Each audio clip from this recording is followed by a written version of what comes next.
Daniel Berg. O grão germinou, floresceu e deu muitos frutos. Mas a passagem de Daniel Berg não fora sem marcas por aqui.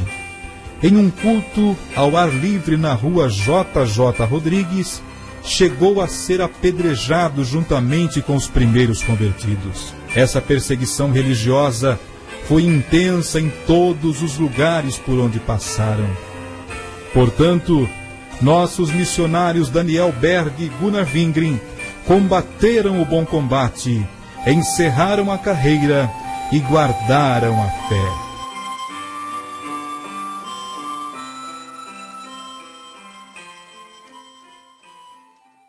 A história de como o Brasil foi transformado na maior nação pentecostal do mundo. Enquanto o avivamento conquistava terrenos e dominava a vida religiosa em Chicago, fatos de alta importância envolveram 2 jovens suecos residentes nos Estados Unidos, que em breve teriam suas vidas intimamente ligadas à história das Assembleias de Deus no Brasil.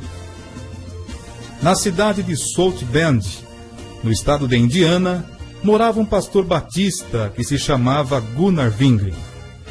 Atraído pelos acontecimentos do avivamento de Chicago, o jovem oriundo da Suécia foi a essa cidade a fim de saber o que realmente estava acontecendo ali. Diante da demonstração do poder divino, ele creu e foi batizado com o Espírito Santo. Pouco tempo depois, Gunnar Wingren conheceu outro jovem sueco que se chamava Daniel Berg. Esse jovem também fora batizado com o Espírito Santo. Após uma ampla troca de informações, experiências e ideias, Daniel Berg e Gunnar Wingren descobriram que Deus os estava guiando numa mesma direção. Isto é, o Senhor desejava enviá-los com a mensagem do Evangelho a terras distantes, mas nenhum dos dois sabia exatamente para onde seriam enviados. O Senhor lhes falou através de uma mensagem profética que eles deveriam partir para pregar o Evangelho e as bênçãos do avivamento pentecostal. O lugar tinha sido mencionado na profecia Pará. Nenhum dos presentes conhecia aquela localidade.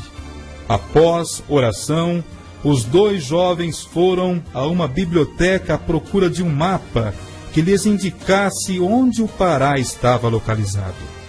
Foi quando descobriram que se tratava de um estado do norte do Brasil. Aqueles 2 jovens suecos sentiam arder em seus corações o entusiasmo e o zelo pela causa de Cristo.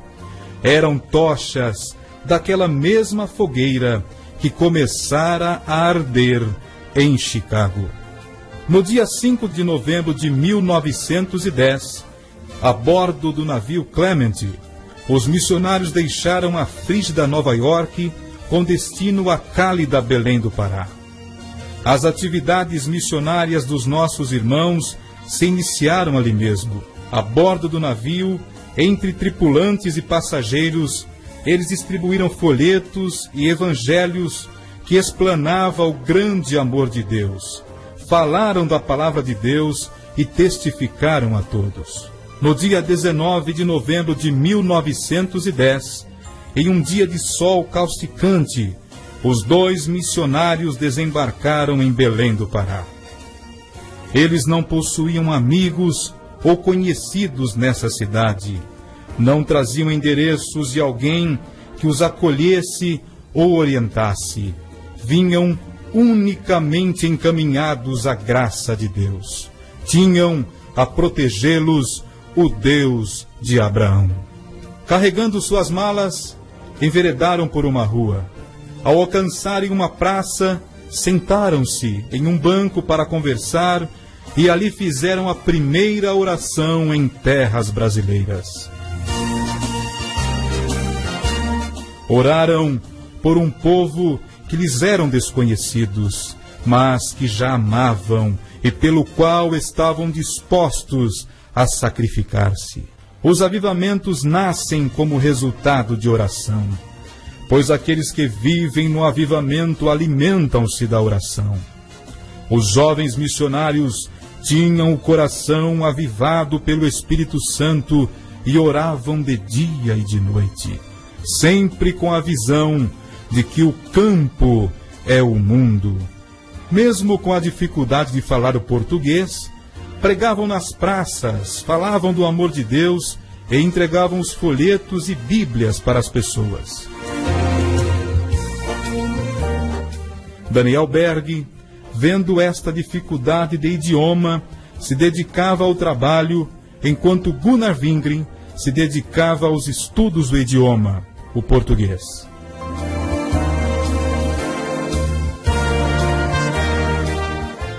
No dia 18 de junho de 1911, nasce a Assembleia de Deus, que nas décadas seguintes causaria admiração e espanto ao mundo inteiro pela pujança de seu crescimento.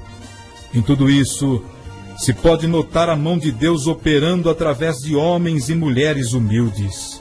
Como se vê, esta obra não pertence a homem algum, mas a Deus somente. A nova igreja estava livre para evangelizar e ousadamente anunciava a salvação, a cura divina, o batismo com o Espírito Santo e a volta de Jesus Cristo para buscar a sua igreja. Estavam todos cheios do poder de Deus.